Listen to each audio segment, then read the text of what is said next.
Hello बच्चों, हमने Ajanta chapter पढ़ाया था। आज मैं उसका सेकंड पार्ट पढ़ा रही हूँ। फर्स्ट में थोड़ा आधा ही चैप्टर हुआ था, तो उससे आगे का शुरू कर रहे हैं। इसमें बताया है अजंता के बारे में। अजंता की पहाड़ों की जो मूर्तियाँ काट के बनाई गई हैं, जो पहाड़ काट के, उसके बारे में इसमें बताया गया है, वो कैसे बनाई गई हैं। तो पहले पहाड़ काटकर उसे खोखला कर दिया गया, फिर उसमें सुंदर भवन बना लिए गए, जहां खंभों पर उभारी गई मूर्तें विहस उठी। भीतर ही समूची दीवारें और छतें रगड़कर चिकनी कर ली गई और तब उनकी जमीन पर चित्रों की एक दुनिया ही बसा दी गई। पहले पल स्तर लगाकर आचार्यों ने उन पर लहराती रेखाओं में चित्रों की काया सिरजी। सिरजी यानी उकेर दी, अंकित कर दी, वहां पर बना दी।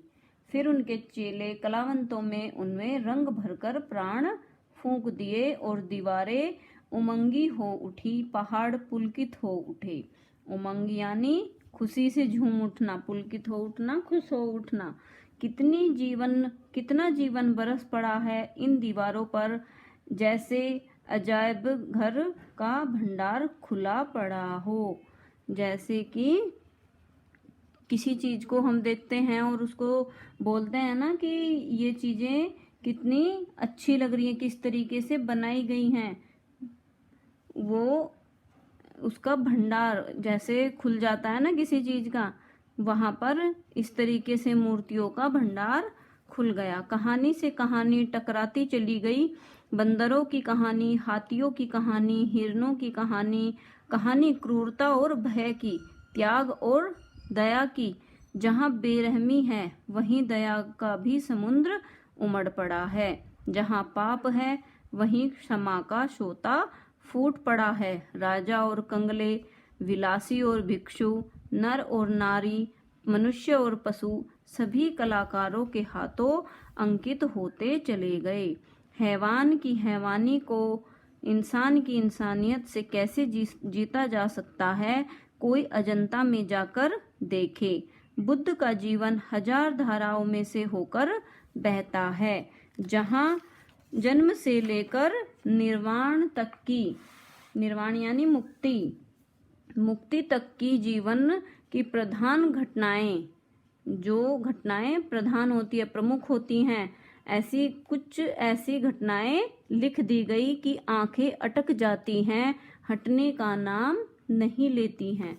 यह हाथ में कमल लिए हुए बुद्ध खड़े हैं और यह यशोधरा वैसे ही कमलनाल धारण किए त्रिभंगी मुद्रा में खड़ी हुई हैं और यह दृश्य है महाभिनिष्क्रमण का।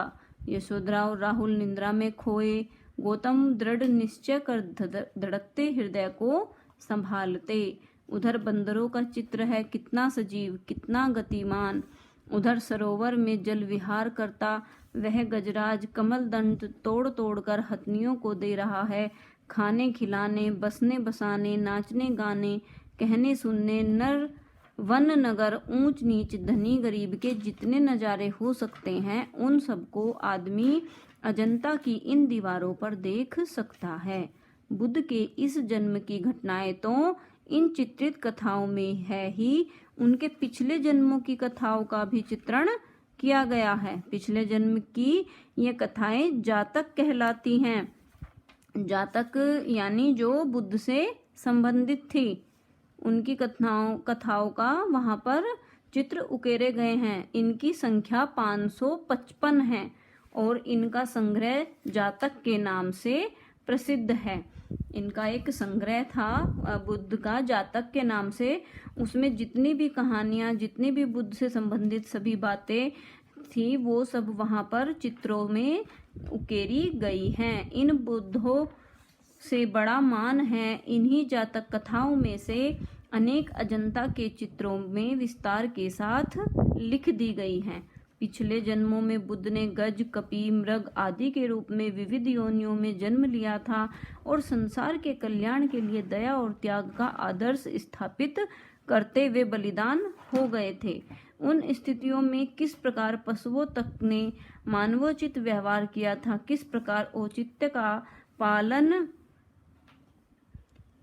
किया था। औचित्य यानी जो उचित हो उनका पालन किया था। यह सब उन चित्रों में असाधारण खूबी से दर्शाया गया है। और उन्हीं को दर्शाते समय चितेरों ने यानी जो चित्र बना रहे थे उन्होंने अपनी जानकारी की गांठ खोल दी, जिससे नगरों और गांव महलों और झोपड़ियों, समुद्र और पनघटों का संसार अजंता के उस पहाड़ी जंगल में उतर पड़ा। यह चित्रकारी इतनी खूबी से संपन्न हुई है कि देखते ही बनती है।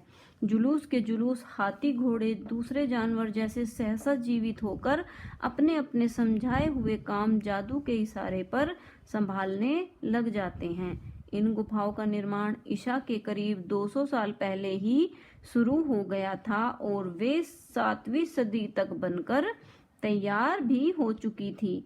एक दो गुफाओं में करीब 2000 साल पुराने चित्र भी सुरक्षित हैं, परंतु अधिकतर चित्र भारतीय इतिहास के सुनहरे युग गुप्त काल 5वीं सदी में, चालुक्य काल 7वीं सदी के बीच बने हैं। अजंता संसार की चित्रकलाओं में अपना अद्वितीय स्थान रखता है। इतने प्राचीन काल के, इतने सजीव, इतने गतिमान, इतने बहुसंख्यक कथा प्राण चित्र कहीं नहीं बने। अजंता के चित्रों में देश विदेश सर्वत्र ही चित्रकला को प्रभावित किया है। उसका प्रभाव पूर्व के देशों की कला पर तो पड़ा ही, मध्य पश्चिमी एशिया भी उसके कल्याणकर प्रभाव से वंचित न रह सका। इसमें भगवत शरण उपाध्याय जी जो हमें बताना चाह रहे हैं कि ये ईसा के करीब 200 साल पहले इनका निर्माण शुरू हो गया था और ये 5वीं सदी से लेकर 7वीं सदी के बीच में बना है बच्चों, ठीक है। वहाँ पे आप लोग जाओगे तो वहाँ पे ज़्यादातर कथाएं आपको महात्मा बुद्ध के बारे में, अगर आपको महात्मा बुद्ध के बारे में जानना है तो वहाँ के जाकर चित्रण को आप देखेंगे तो उसी से ही समझ जाएंगे कि बुद्ध के जीवन का हमारे जीवन पर कितना प्रभाव पड़ता है उनकी बातों का। ठीक है बच्चों, आपको ये चीज़ समझनी चाहिए कि हमारे धरोहर जो है, हमारे पूर्वजों ने हमें कितना कुछ दिया है प्रकृति के रूप में, तो उनको हमें संजोकर रखना चाहिए, उनको सहेज कर रखना चाहिए। ठीक है, ओके बच्चों।